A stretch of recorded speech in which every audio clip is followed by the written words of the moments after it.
வழுவூர் வீரட்டேஸ்வரர் கோவிலில் கார்த்திகை அமாவாசையை முன்னிட்டு 108 அரிய வகை மூலிகைகளை கொண்டு சிறப்பு அபிஷேகம் நடைபெற்றது.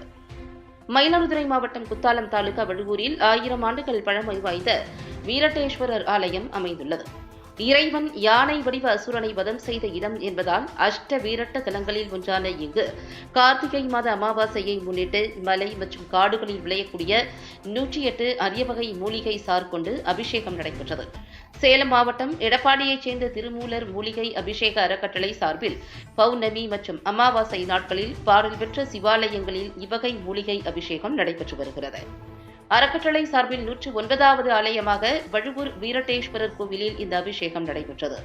இதனை முன்னிட்டு 108 மூலிகை சாறுகள் குடத்தில் நிரப்பி வைக்கப்பட்டு மேளதாளங்கள் முழங்க ஊர்வலமாக எடுத்து வரப்பட்டு சுவாமி மற்றும் அம்பாளுக்கு சிறப்பு அபிஷேகங்களுக்கு பிறகு மூலிகை அபிஷேகம் செய்யப்பட்டு பின்னர் மகா தீபாராதனை காண்பிக்கப்பட்டது. இதில் ஏராளமான பக்தர்கள் பங்கேற்று சுவாமி தரிசனம் செய்தனர். இந்த மூலிகை அபிஷேகம் செய்வதால் மழை வளம் பெருகி பொதுமக்கள் துன்பம் நீங்கி உலக நன்மை ஏற்படும் என்பது சித்தர்கள் வாக்கு என்று சிவனடியார்கள் தெரிவித்தனர்.